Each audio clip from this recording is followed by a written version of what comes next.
la elección del rector. Los estudiantes van a escuchar. Arrancamos. Oye, ¿se está escuchando todo por si acaso?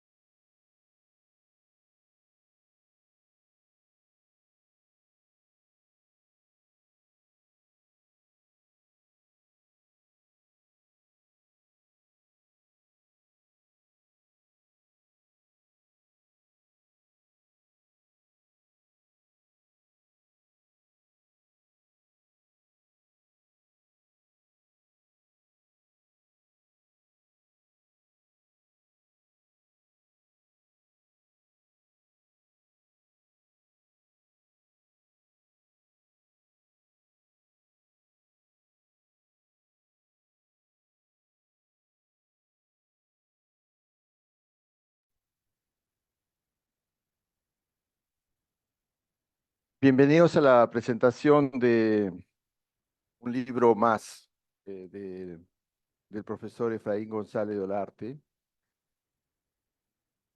Acá Roxana me dice que este es el libro. Este es el libro. En realidad es un compendio de artículos en homenaje o tratan de homenajear la enorme y prestigiosa trayectoria del profesor Efraín. Querido Efraín, tenemos aquí a las dos personas que han editado el libro, la profesora Roxana Barrantes y el profesor José Ignacio Tábara. Daré una breve biografía de cada uno de los tres y de ahí el orden será los comentarios o apreciaciones, opiniones de la profesora Roxana, luego el profesor Tábara y cerrará por último el profesor Efraín. Efraín ha sido profesor principal del Departamento de Economía por varias décadas y ahora es profesor jubilado desde el 1 de enero del 2024. Es doctor en Economía del Desarrollo por la Universidad de París I, Panteón, Sorbona, Francia. Fue profesor e investigador visitante en varias universidades del exterior, por ejemplo, University of Toronto, George University, University of California, San Diego, University of Miami, Université de París III, Sorbonne Nouvelle. Además, él ha sido investigador asociado.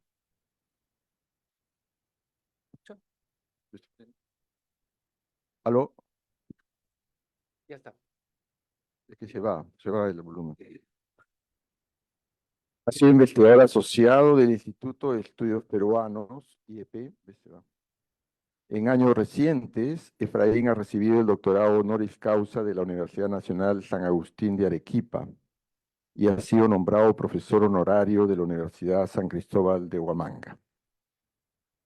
De otro lado, la profesora Roxana Barrantes es economista por la Pontificia Universidad Católica del Perú y PhD por la Universidad de Illinois Urbana-Champaign.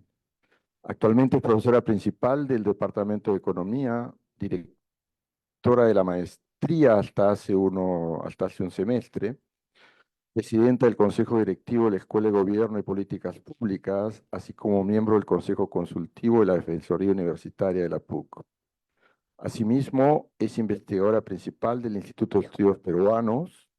En el sector público es miembro del directorio del Banco Central de Reserva del Perú.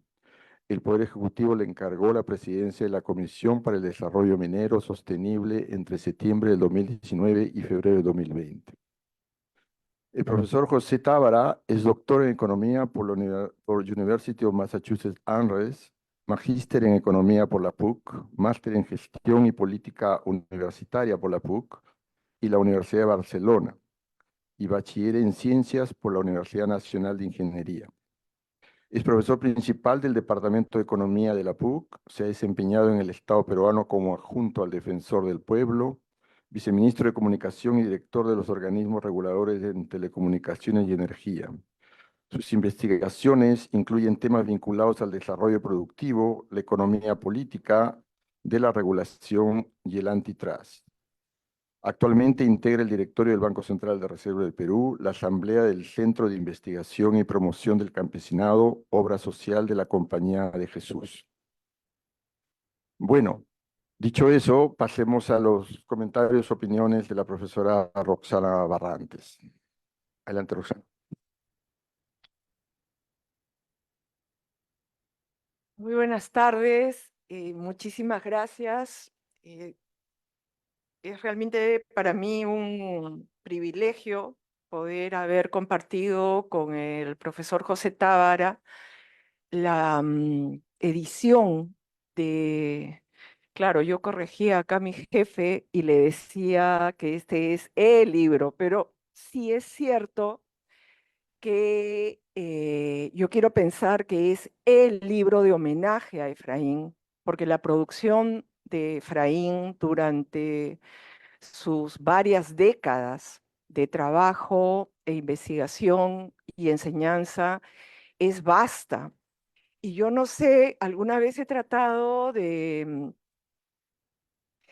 a través de leer a quién le dedicaba el libro Efraín, adivinar, ¿no? ¿Dónde estaba ese libro que Efraín, si le preguntáramos, va a considerar como el libro?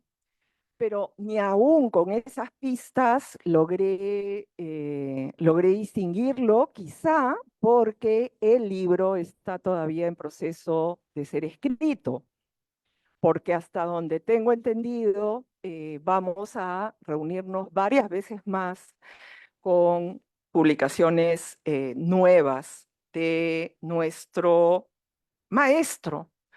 Porque en este momento, más allá de que, claro, ya han pasado tantos años y claro, Efraín quiero considerar que es mi colega, pero es mi maestro, es nuestro maestro y es un maestro para todos aquellos que hemos tenido el honor de poder llevar clases con él o intercambiar con él en sesiones, o solamente, y solamente entre comillas, haber leído alguno de sus textos. Este maestro siempre fue generoso con sus ideas, siempre había un tema más sobre el cual él nos iba a llamar la atención. Yo he llevado varios cursos con Efraín, entre otros, recuerdo mucho cuando no nos dejó, no canceló clase para ir a ver los partidos de fútbol del Mundial de España. No lo permitió. Varios de nosotros íbamos y salíamos. Recuerden que en esa época esto no existía, así es que solo te podías ir a verlo a una pantalla de televisión. No nos dejó. Las horas de clase son importantes y él no las iba a suspender por un partido de fútbol. Venía a las clases. Y esta idea ya la he compartido también con los estudiantes de economía. Ahora los estudiantes de economía tienen lo que se llaman el banco de preguntas, ¿no? ¿Quién tiene el banco de preguntas de micro 1, de micro 2? Y claro, si alguien quería el banco de preguntas de Efraín, era para entretenerse un poco, pero no para estar preparados con la fija para el siguiente examen, porque una de las características de los exámenes de Efraín es que no había manera de saber cuál era el tema sobre el cual te iba a hacer una pregunta a la cual a ti no se te había pasado por la cabeza. Creatividad de Efraín.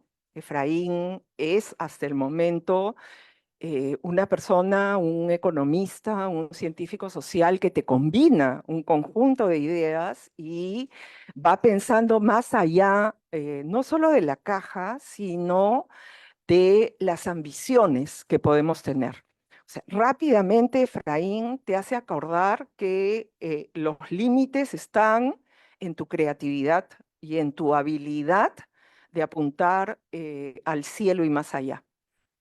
Y finalmente, y ya en un tono más personal, en esta primera parte del comentario, es la confianza, ¿no? Economía es una carrera que está dominada por miembros del género masculino, y eso prácticamente siempre ha sido así, no tanto en la católica, pero en prácticamente todos los entornos. No en vano, en esta mesa es 3-1, ¿no? Y muchas veces es, bueno, necesitamos, aunque sea una mujer que modere, una mujer que comente, una mujer que no sé qué. Eh, Nunca tuve esa sensación cuando interactué con Efraín. Y he tenido la oportunidad de interactuar con Efraín desde alumna, sentándome en la primera fila a ver si así entendía un poquito más, leyendo todo lo que me pedía, siendo asistente de investigación de proyectos de él, siendo investigadora joven, em, y ya como colega, y tocándome el año pasado coordinar hasta un seminario de tesis, ¿no? Yo coordinadora y Efraín miembro de esa coordinación, y poder sacarlo adelante. Y nunca sentí que fuera una muestra de, ay, que bueno, que hable un poquito, ¿no? Para que no se quejen. Con lo cual, cuando la jefa del departamento, Yanina León, que en ese momento no nos acompaña porque se encuentra en un stage fuera del país, llamó la atención sobre el tema que teníamos, y teníamos en el buen sentido, no teníamos porque hay una carga más, no, sino era importante que el departamento organizara este homenaje intelectual a Efraín.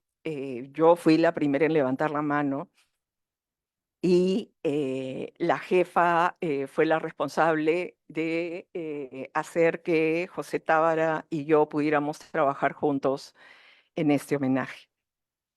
Cuando hicimos la convocatoria fue amplia, general, eh, y sí debo decir que hubo colegas que por diversos motivos personales lamentaron mucho no poder ser parte del esfuerzo en su momento.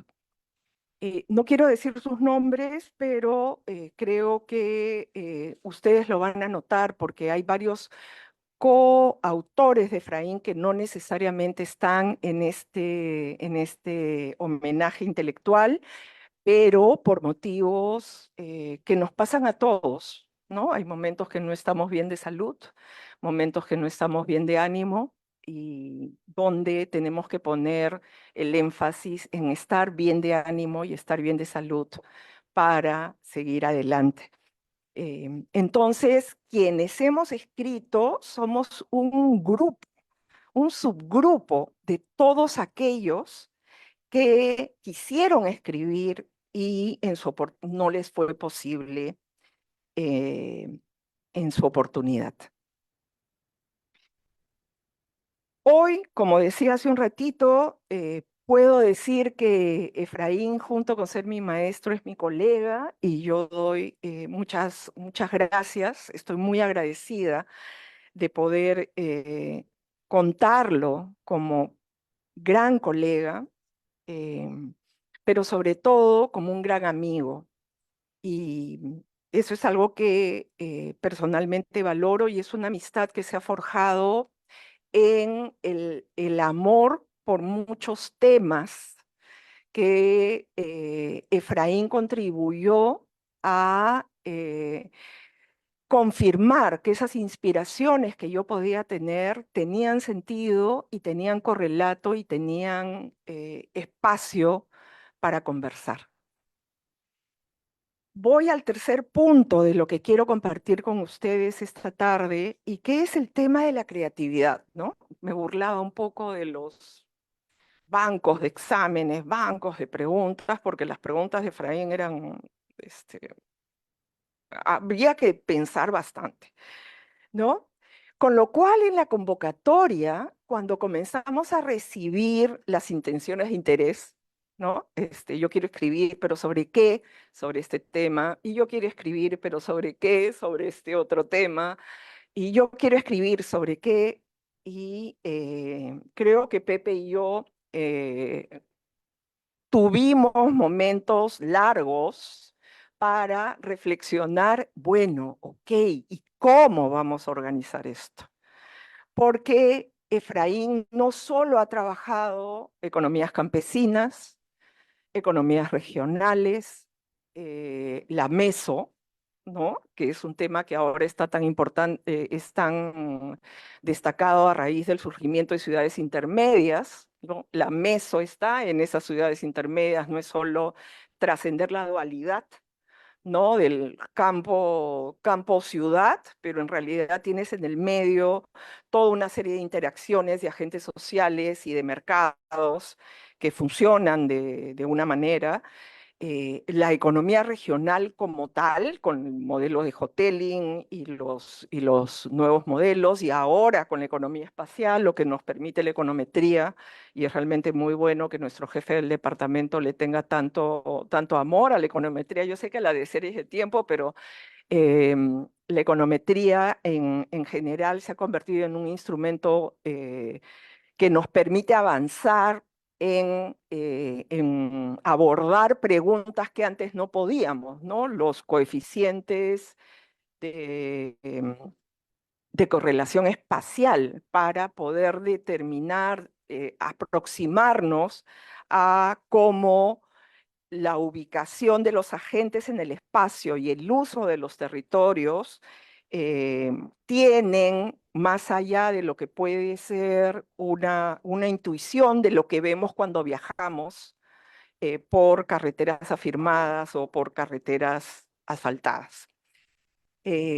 Pero sobre eso nomás no ha trabajado Efraín. Efraín tiene uno de los libros que a mí me parece más importante y sí me gustaría que todos los profesores de economía lo recomendaran como lectura obligatoria a sus estudiantes, entre otras cosas para aprender qué es un CIU, que es el libro de Una economía incompleta.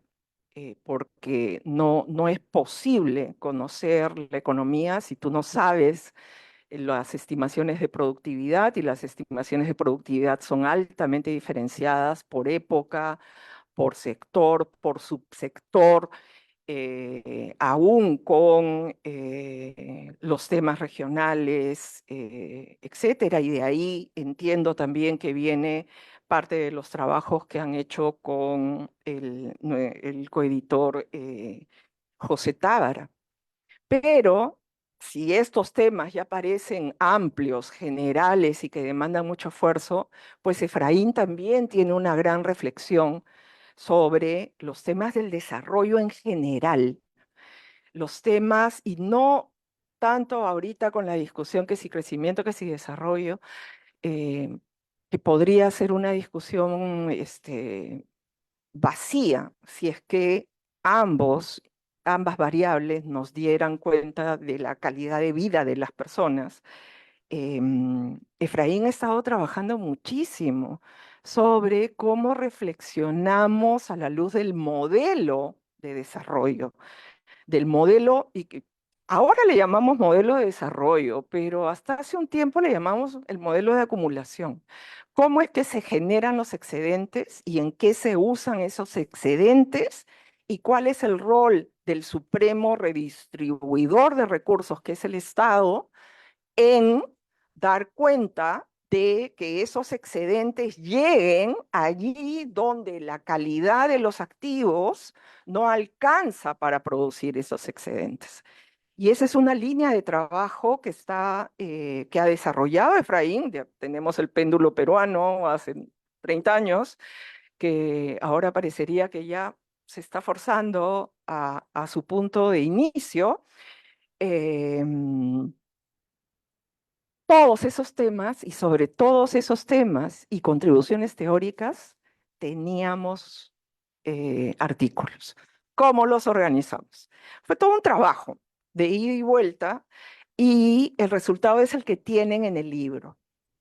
donde tenemos una primera parte sobre temas de pobreza, tecnología y desarrollo, desde miradas al bosque. No son miradas de estimación del último coeficiente con la última técnica. Son miradas del bosque, de lo que ha sido, cómo hemos pensado la tecnología, el desarrollo y el abordar pobreza en las últimas décadas. La segunda parte es la más numerosa en contribuciones. No quiero decir sustanciosa porque cada artículo tiene su propia sustancia. Y en la segunda parte le dimos con Pepe un nombre que no queríamos que se quede en pobreza, sino más bien en movilidad, porque varios de los artículos dan cuenta de cambios. La decisión de localización de agroindustria y su efecto sobre la pobreza, cómo han ido variando los espacios territoriales en la Sierra de Perú cuando han venido empresas mineras, la vulnerabilidad de la pobreza, las interacciones espaciales de crecimiento y de desarrollo, y sí un estudio preciso de movilidad social. Y finalmente, y por eso en el título tenemos el nuevo contexto. El nuevo contexto es el contexto post-pandemia, queremos pensar. No queremos pensar que se nos viene la siguiente pandemia el próximo año, esperemos que no. Pero ya esta es una opinión personal, no le he conversado con Pepe, estamos en un proceso de ajuste, no estamos en un punto de equilibrio.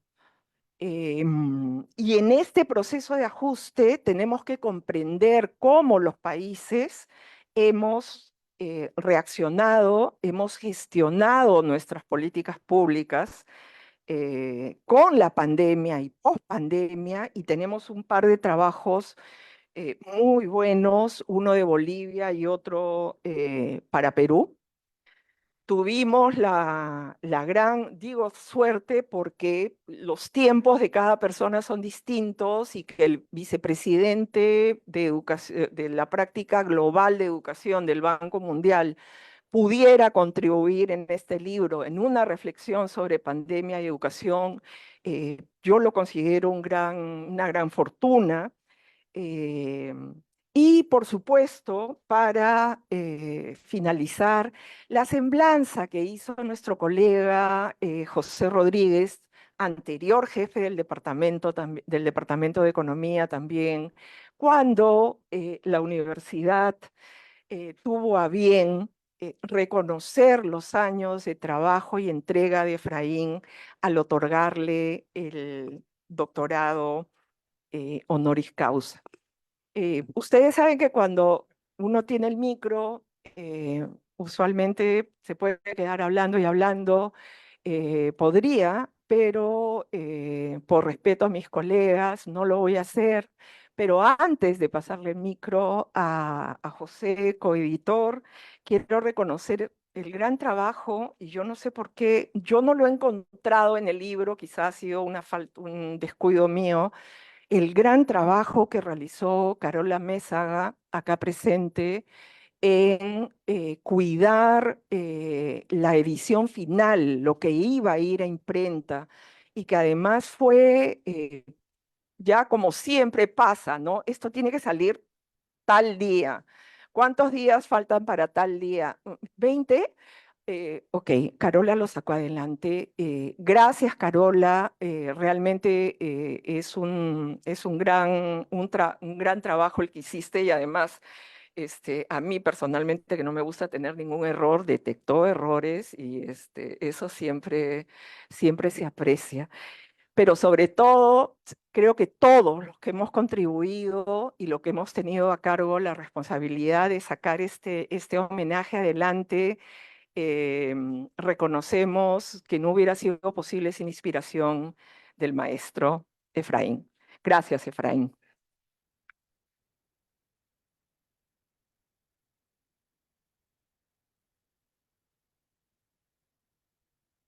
Adelante, Pepe.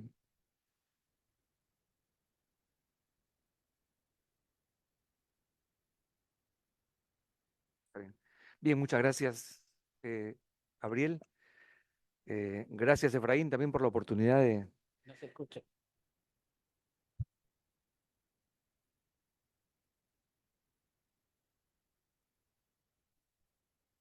Hola, hola. ¿Sí? Ahora sí, bien. Me avisan si se ve el audio, me hacen alguna seña para parar y ver cómo nos organizamos. Bien, bueno, hablar en segundo lugar me alivia de la presentación de en alguna medida, porque ya Roxana compartió nuestra gratitud, digamos, la expresión de gratitud a Carola en particular al final por el trabajo de edición, ciertamente los colegas del fondo editorial. Em, el trabajo lo empezamos en noviembre del año 21, estuve revisando mis archivos. Recuerdo que tomé los textos de la carta de invitación que enviamos a los colegas a propósito de la edición del libro en homenaje a Javier Iguíñez, aquí presente hace algunos años, cuando fue reconocido como profesor emérito. Tomé como modelo esa carta eh, y seguí un poco el mismo procedimiento de organización del trabajo de edición del libro en homenaje a un colega tan querido y tan apreciado como Efraín, ¿no? Que tiene además una producción intelectual muy amplia, ha formado a varias generaciones de estudiantes que son ahora exitosos profesionales y académicos, algunos de ellos, y por lo mismo no fue tan difícil convocar la participación de la gente que ha seguido de cerca el trabajo, la producción intelectual de Efraín y que se sumaron a este esfuerzo. Obviamente enviamos, como bien lo dijo Roxana, la carta a varios colegas, algunos por diferentes motivos, por varios motivos atendibles, no pudieron participar, ¿no?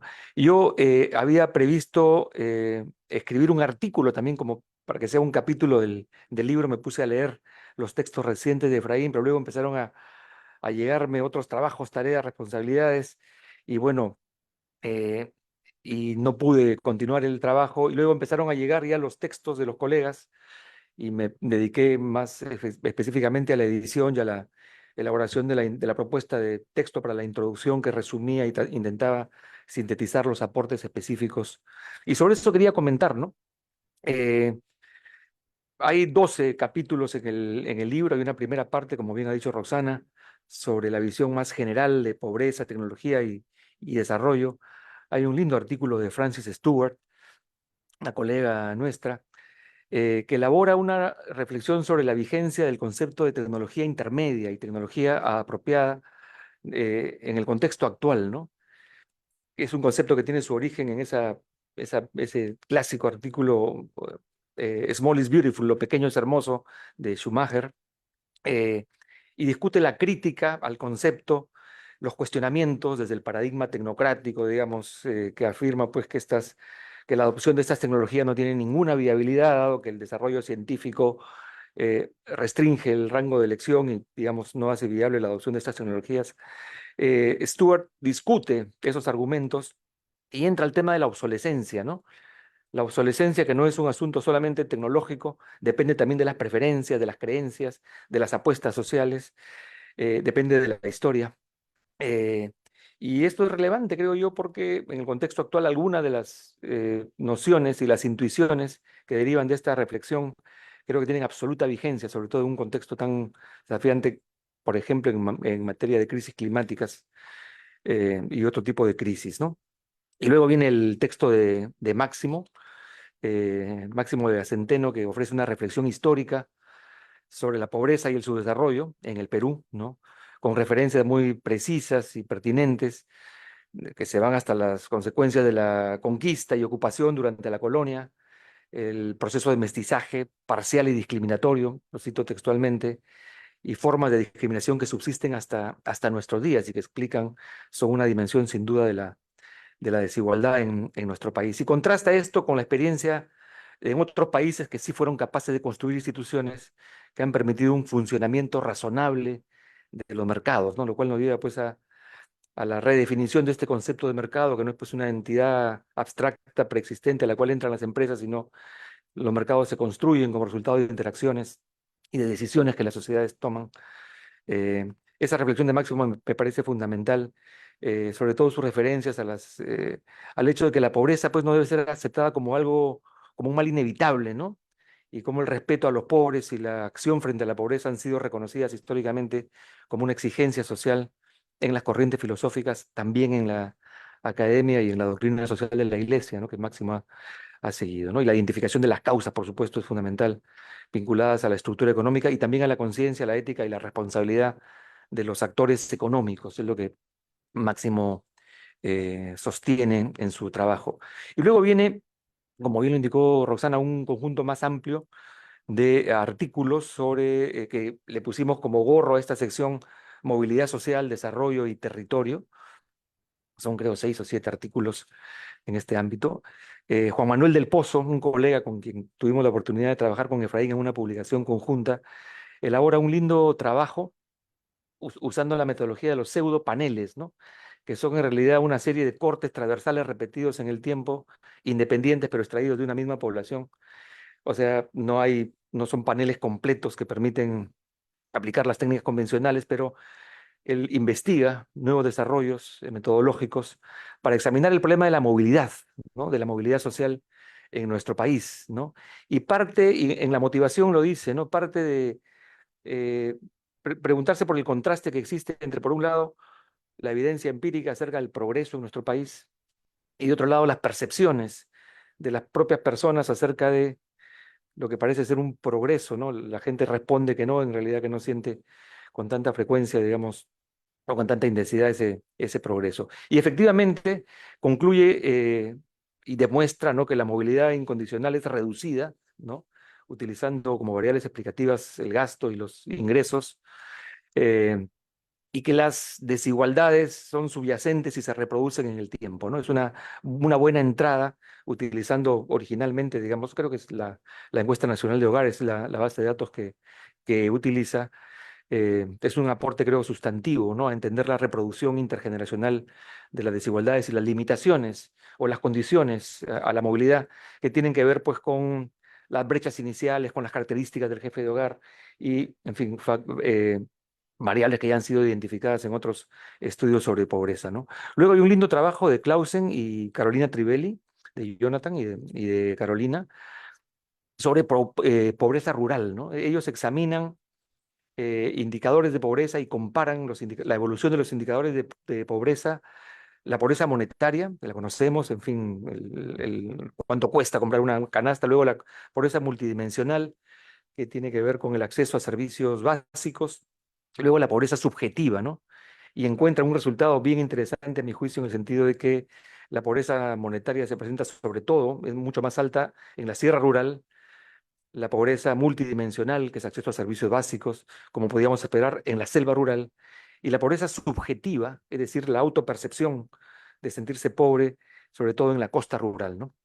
Y concluyen también con una cifra que es dura, ¿no?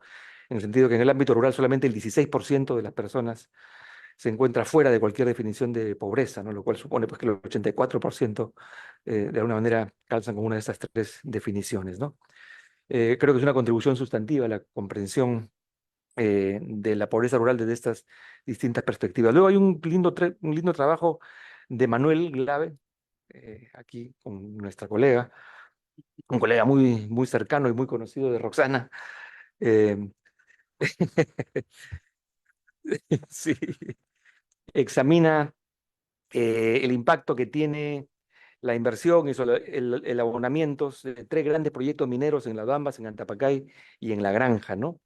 Y básicamente examina las estrategias de diversificación de ingresos, cómo se correlacionan con el logro para salir de la pobreza. Encuentra, digamos, que los pobres, digamos, son las personas que en mayor proporción tienen ingresos no salariales, ¿no? Y cómo la participación en la minería y el acceso a mercados laborales vinculados a la minería permite efectivamente esta diversificación de ingresos y saca a la gente de la pobreza. Naturalmente examinan también cómo funcionan los mercados en cada una de las regiones, es una contribución a mi juicio también sustantiva. Y luego está el trabajo de Hopkins y de Roxana, la propia Roxana, como les comenté, ella también es coautora de un artículo, de un capítulo del libro, sobre la concentración territorial de la agroindustria. No voy a entrar en tanto detalle, pero básicamente ponen de relieve el efecto positivo que ha tenido el desarrollo agroindustrial en la reducción de la pobreza y concluyen en el potencial que tiene pues, la política industrial agroalimentaria, ¿no? Ayer hemos tenido, dicho ese paso, en el directorio del banco una discusión sobre un recuadro para una publicación que tenía justamente que ver con el impacto que tenía la agroindustria, una breve discusión ahí sobre este mismo tema, ¿no? De hecho, participar en la edición de estos trabajos y en la lectura de estas contribuciones enriquece también nuestra propia contribución en estos espacios como en el Banco Central, por ejemplo, ¿no? Luego hay un trabajo también de Gabriel y un colega Palomino, que es una extraordinaria contribución desde el campo de la econometría espacial, ¿no?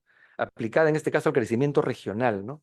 Lo que ellos encuentran es algo bien interesante, ¿no? Encuentran que las regiones, que son los departamentos que hoy conocemos, con jurisdicciones bien definidas que hemos heredado, digamos, con la actual llamada regionalización, no pueden ser considerados como espacios independientes por los llamados spillovers interregionales. Encuentran que el crecimiento del PBI per cápita de una región está correlacionado con el PBI de la región colindante y que los niveles iniciales también están correlacionados, lo cual pone de relieve justamente la importancia que tiene el espacio y el territorio en el desarrollo de las diferentes regiones. Esto es fundamental porque hay muy pocos estudios, es una contribución valiosa. Creo que este texto debería ser materia de lectura, de discusión, si en algún momento se vuelve a discutir el proceso de regionalización, la configuración de macroregiones debería y puede nutrirse de trabajos de alto nivel como el de Gabriel y del colega Palomino. Eh, Me quedan ya referencias a 3 trabajos específicos y quiero avanzar muy rápido. Pedro Herrera, no sé si llegó Pedro, colega también de nuestro departamento, eh, elaboró un trabajo que ha sido incluido también en la publicación sobre los patrones de localización espacial de las diferentes industrias, ¿no? Cuán concentradas están o cuán dispersas están las industrias, utilizando indicadores de densidad a partir de distancias euclidianas entre pares de firmas, en fin, con una metodología original, digamos, que toma como referencia una comparación con una distribución aleatoria y encuentra básicamente que la distribución territorial de las distintas industrias en nuestro país es muy similar a la de otros países, ¿no? En el sentido de que las industrias que están más concentradas territorialmente son las mismas. Destaca el hecho el caso específico de textil y confecciones, una referencia al clúster, por ejemplo, de Gamarra, que hoy conocemos, que dicho sea de paso no sé si involucionado, no sé si sea un término apropiado, ya no es un clúster propiamente industrial, sino es un clúster más de comercio, ¿no? Eh, Básicamente es una contribución a nuestra comprensión de los factores que explican la aglomeración espacial, que es mucho menor en el Perú, dicho sea paso, comparativamente con otros países, ¿no? Esto va también en la línea, de hecho, Pedro creo que ha sido un discípulo tuyo, Efraín. De hecho, todas estas contribuciones se nutren de la obra de Efraín. Y luego, como dijo Roxana, hay 2 extraordinarios trabajos sobre los impactos de la pandemia, ¿no? Bueno, 3 en realidad, porque el de Saavedra también apunta en esa dirección. Juan Antonio Morales, un distinguido colega boliviano, narra la historia de cómo reacciona el gobierno boliviano frente a la pandemia del COVID. Identifica, ¿no? Y destaca las limitaciones de los modelos epidemiológicos más avanzados, ¿no? Las discrepancias en las estimaciones de los coeficientes de transmisión y reproducción del virus, sobre todo en países caracterizados por economías informales como la nuestra, ¿no? Eh, y luego el rol que las políticas macroeconómicas, las fiscales y las monetarias expansivas pueden tener, a pesar de las restricciones que enfrentaba y que aún enfrenta Bolivia, ¿no? Bolivia se manejaba con un tipo de cambio fijo, fijaba el precio del peso boliviano y tenía reservas internacionales reducidas, un espacio fiscal más limitado, pero aún así pudieron reaccionar. Ahora entiendo que están en una situación un poco más crítica que la que tenían en ese entonces, y llega pues a la conclusión que todos podíamos esperar, de que los más golpeados por estas crisis, como una pandemia, son las familias más pobres, ¿no? Que consumen sus ahorros, los pocos ahorros que tienen, y se quedan prácticamente desamparados y desprovistos de recursos, ¿no? Pedro Franque, quien tuvo también una participación protagónica como ministro de Economía, él ya más bien en el 2021, ¿no? Hacia el final de la pandemia, elabora también un texto de reflexión sobre el Perú, que como sabemos fue uno de los países más golpeados en términos de número de personas fallecidas, ¿no? Expone cuáles fueron las políticas macroeconómicas, el relajamiento de las reglas macrofiscales, eh, digamos, la reprogramación de deudas tributarias, y el carácter tan severo que tuvo la cuarentena y tan prolongado, ¿no? Perú contaba con mayor espacio fiscal y cuenta todavía con mayor espacio fiscal, en el sentido de que tenemos una deuda pública comparativamente reducida como porcentaje del PBI. Y luego llega a la conclusión de que los impactos dependen pues de las condiciones prepandemia, y ahí coincide previamente con el trabajo previo de Juan Antonio, ¿no? El problema de la pobreza, de la informalidad, de la precariedad de nuestro sistema de transporte, ¿no? Explican en gran medida los problemas de propagación del virus y la alta mortalidad en nuestro país, ¿no? Y luego viene el trabajo de Saavedra, que es uno de los trabajos más fuertes, más duros y más cuestionadores, por decirlo de alguna manera, en relación a las secuelas que la pandemia puede traer en nuestro país, y que los efectos no los vamos a sentir ahorita quizá, pero sí en los próximos años. Destaca el hecho de que la cuarentena y los cierres han tenido pues un impacto evidentemente diferenciado, ¿no? Por el lado de las brechas de acceso a tecnologías de información, ¿no? Solamente 25% de los hogares tenían acceso a Internet. En los casos más extremos, una familia en una vivienda muy hacinada, la única conectividad que tenía era un solo celular, digamos. Y para comunicarse y para que el niño estudie, en esas condiciones ya se pueden ustedes imaginar las consecuencias que ha tenido un cierre tan prolongado de las escuelas. Y él destaca los impactos de largo plazo, ¿no? Que traen consigo un desafío enorme en términos de recuperación de aprendizajes para cerrar esas brechas. Él sostiene y utiliza una linda metáfora, que estamos navegando a ciegas, ¿no? Esto se discutió, yo recuerdo, eh, cuando terminó la pandemia, cómo hacemos para recuperar. Y creo que en nuestra propia universidad iniciamos una reflexión, porque sentimos que los estudiantes que llegaban con 2 años de pandemia del cuarto y quinto y media entraban en otras condiciones que los estudiantes que históricamente ingresan a la universidad. Es otra formación, ¿no? Y todo lo que es la reflexión sobre las actividades remediales, ¿no? Saavedra propone tutorías masivas, ¿no? Y una identificación muy precisa de cuáles son las brechas de conocimientos y cuáles son las lagunas, y cuáles son las materias que tenemos que subsanar, que remediar. Se discutió al comienzo, pero creo que hemos hecho muy poco todavía, y mucho menos, entiendo. Luego, después de la pandemia del COVID, como sabemos, vino la pandemia del 2021 con la presidencia de Pedro Castillo y con los sindicatos de maestros, y creo que eso no ha contribuido, por cierto, todo lo contrario, a enfrentar este enorme desafío, ¿no? Cuyas consecuencias todavía no las estamos sintiendo en toda su magnitud. Y termino con una referencia al trabajo de César Martinelli, que es en realidad un lindo modelo teórico, provocador como siempre César. Es un modelo sobre los controles de precios, ¿no? Él demuestra que los agentes racionales responden ante los controles de precios almacenando, se anticipan, digamos, a las consecuencias de los controles, y el resultado y esto es un resultado de la previsión, no es un resultado de una presunta falla moral, dice él. Los mercados están siempre haciéndose eh, como resultado de las reacciones de los agentes económicos frente a este tipo de decisiones, ¿no? Yo quería terminar, ¿no? Eh, comentando, ya quizá como una nota más personal, que me dio una pena que no hayamos logrado, digamos, la participación de algunos colegas por razones atendibles. Y quiero citar, digamos, un correo envié a Adolfo Figueroa en enero, no, se lo envié a fines del 2022 o en enero a fines del 21 o en enero del 22, invitándolo a participar en la edición del libro. Y Leo me responde, Adolfo, querido Pepe, gracias por la invitación. Me gustaría participar. También me gustaría tener 20 años de menos, pero no hay mercado donde comprarlo, ¿no? Y bueno, ya estoy viejo para producir papers y con plazo limitado. Se compromete a escribir, pero luego se enfermó Adolfo y se nos fue Adolfo, ¿no? Y así como él, otros colegas, por razones menos tristes y eh, como la partida de Adolfo, no pudieron participar.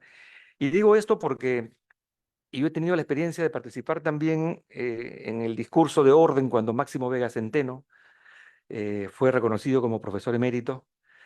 Eh, Mencioné también que participé en la edición del libro en homenaje a Javier, aquí presente, y en el homenaje reciente que tuvimos a Adolfo hace algunos meses cuando partió. Y ahora estoy en el homenaje a mi maestro Efraín, ¿no? Y lo que quiero decir es que siento que como que se cierra una etapa, ¿no? Con la jubilación de Efraín, a Dios gracias lo tenemos todavía enseñando cursos y ojalá que lo tengamos muchos años más como profesor extraordinario, pero sí siento que se está cerrando una etapa y se abre otra. Tenemos elecciones en la universidad la próxima semana de rectorado, no sabemos cuáles serán los resultados, pero eso converge un poco con esa sensación que siento y la refuerza, ¿no? De que se abre una etapa que es un recambio generacional, ¿no? Y yo siento que los desafíos que tenemos son enormes, ¿no? Algunos han sido destacados ya en la reseña que acabo de presentar y espero que las nuevas generaciones estén a la altura. Yo también soy de una de las generaciones que continúa, ya soy uno de los más viejos del este departamento y quisiera que estemos en condiciones de entregar la posta a generaciones realmente comprometidas como lo estuvo Javier, como lo estuvo Efraín, Adolfo, Máximo y tantos otros con el desarrollo de nuestro departamento y con mi compromiso con el país sobre todo, ¿no? En eso estamos y espero que nos encontremos en ese esfuerzo. Muchas gracias.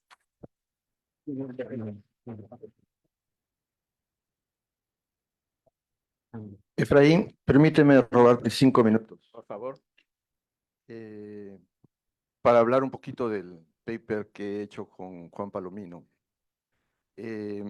Hace tiempo, cuando llevaba el curso de Economía Regional con Efraín, eh, entre las varias conversaciones o delante de todos los alumnos, él mencionaba una frase importante. Lo que falta aquí meter en estos modelos es el espacio. Claro, en aquellos tiempos, ¿no? La econometría espacial era lejana, ¿no? Al menos no tenía yo el instrumental para hacer nada de eso. Y en buena hora que ahora sí existen muchas cosas para hacer eso. Y este capítulo, Efraín, trata de incorporar el espacio. Y espero que sea o haya sido de tu agrado. Nosotros partimos de un modelo neoclásico en realidad, ¿ok?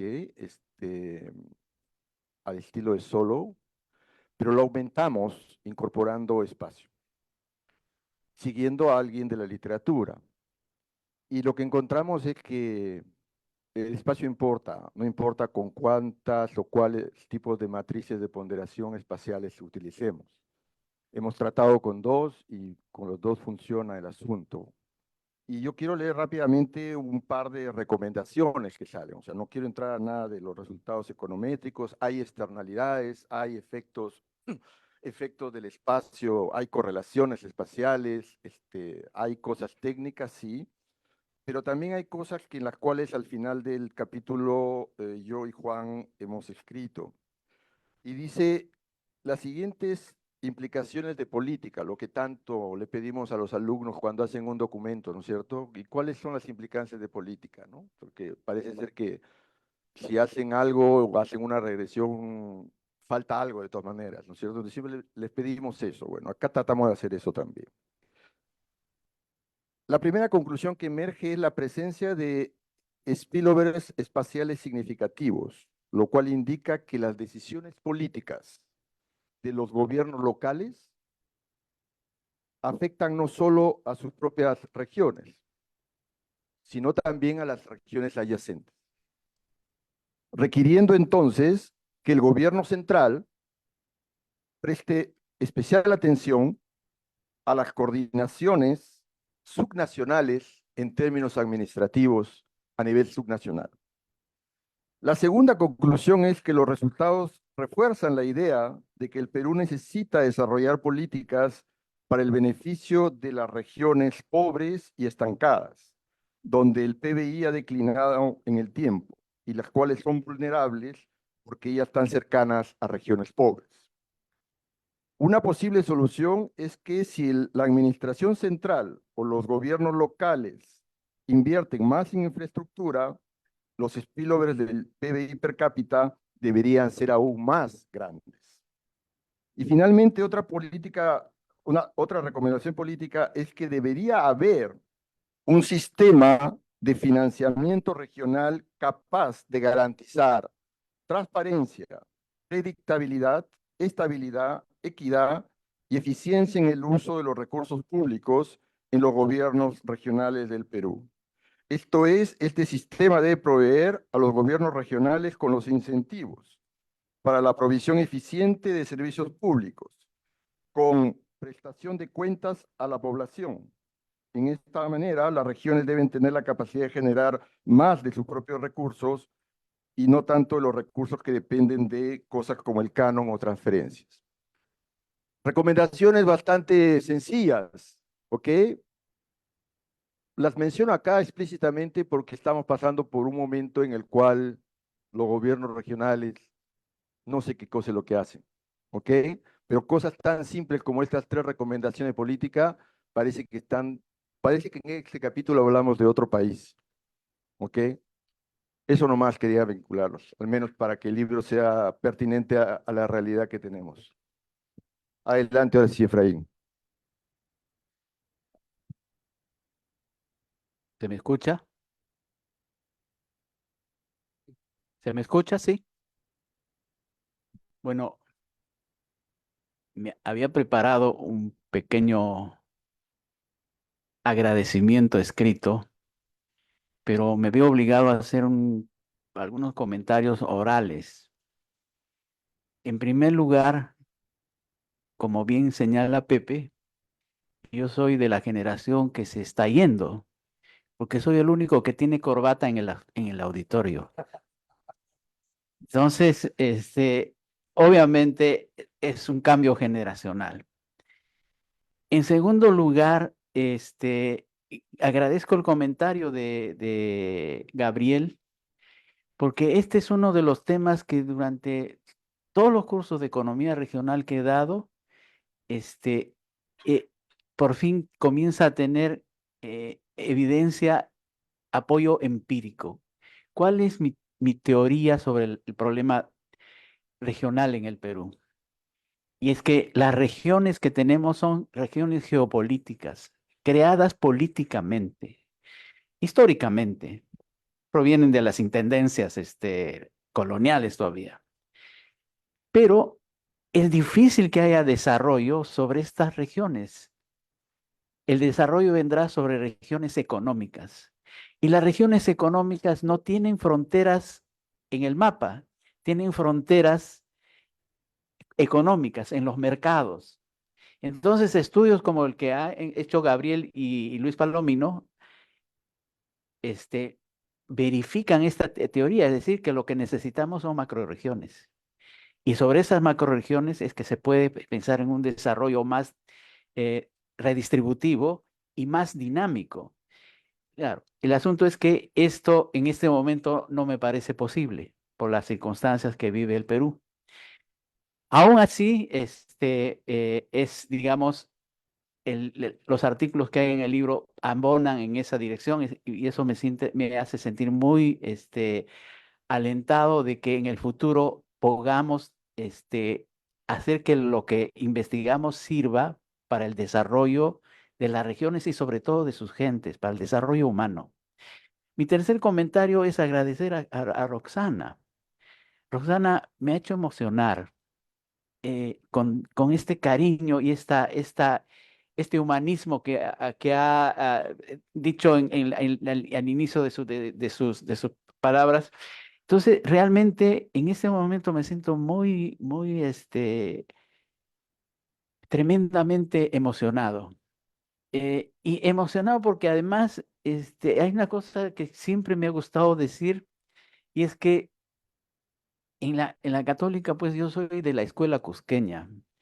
Entonces, soy alguien que ha llegado a la católica y que ha logrado hacerse un campo en la católica. Yo no soy, los que están aquí son católicos desde estudios generales.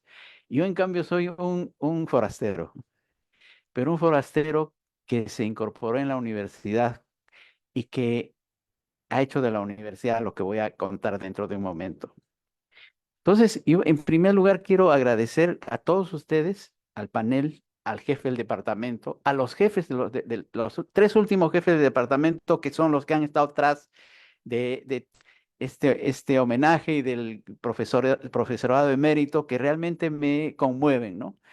A este panel, que los tres han sido mis alumnos. Entonces, uno siente que efectivamente, como en las carreras, les estoy entregando la posta y me están entregando como el testimonio un libro.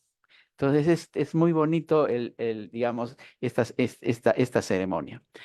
Entonces, ahora sí voy a leer.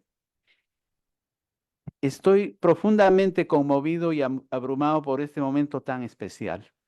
No todos los días uno tiene el honor de ser homenajeado con un libro que celebra su vida, su trabajo y sus contribuciones.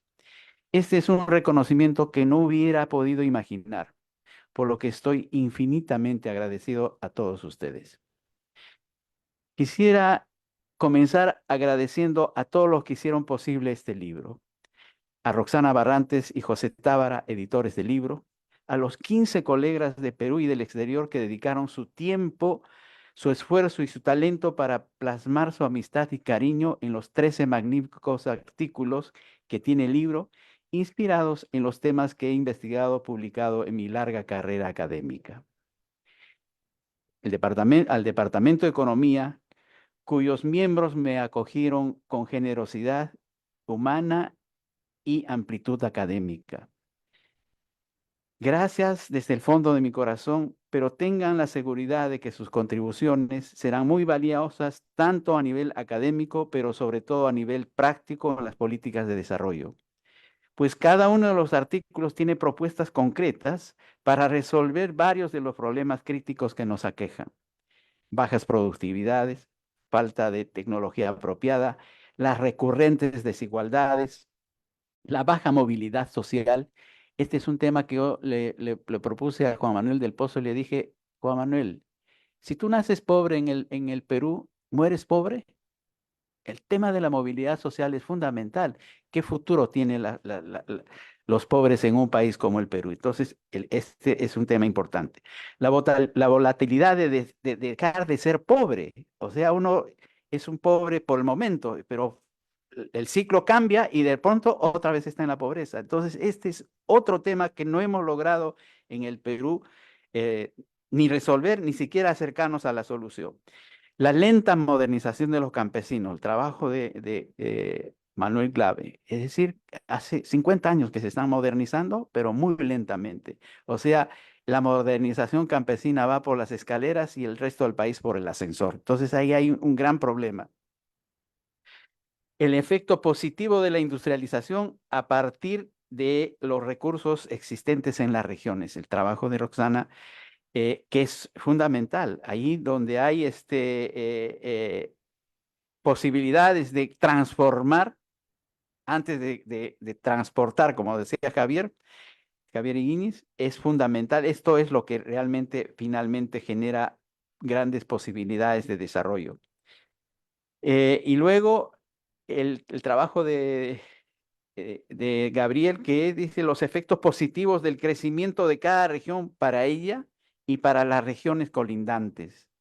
Este es un tema que en general, cuando las políticas se hacen en el Perú, se hacen para tal departamento y no se sabe le llaman pues spillovers, ¿no es cierto?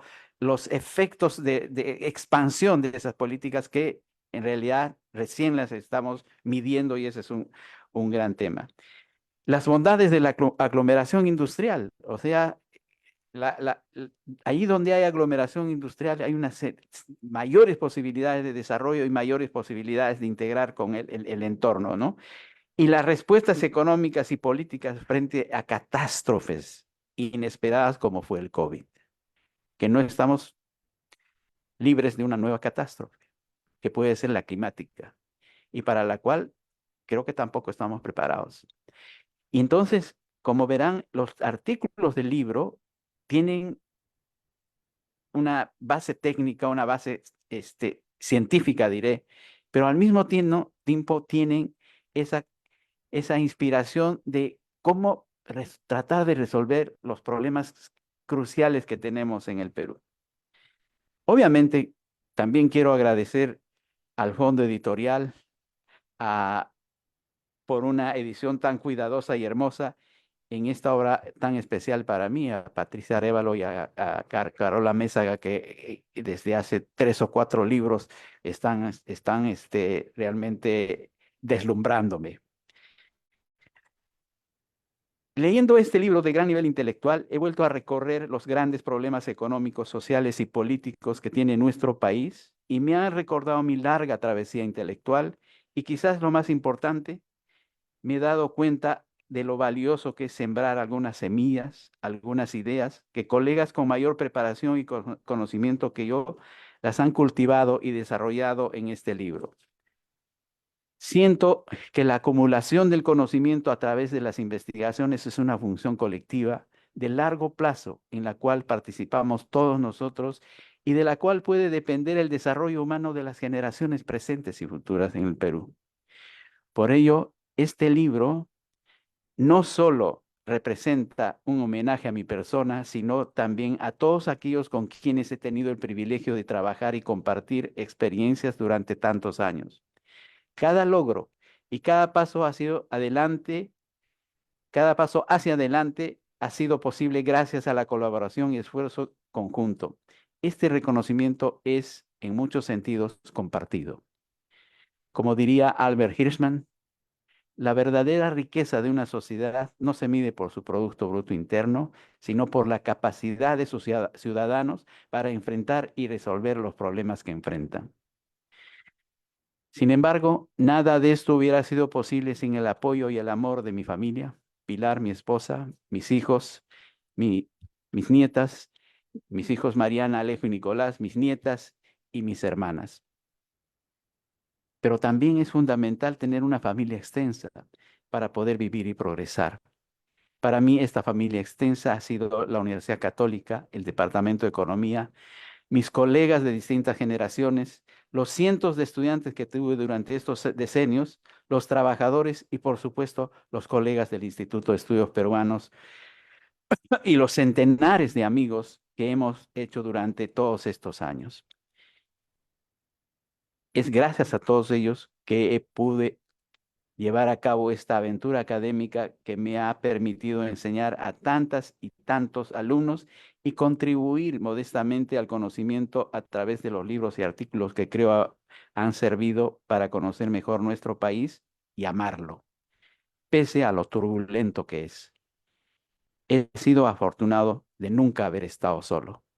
Muchas gracias, muchas gracias, muchas gracias.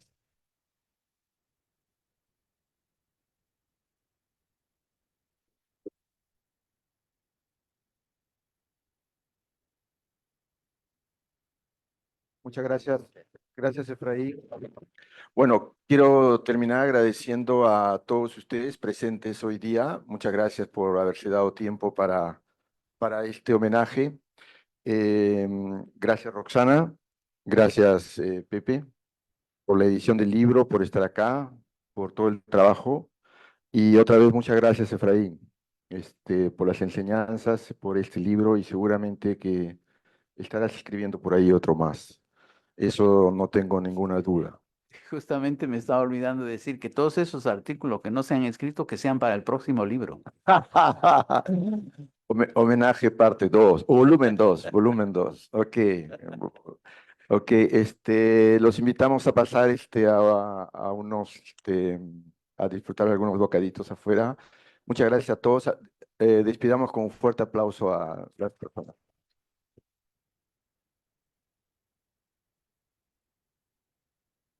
Gracias.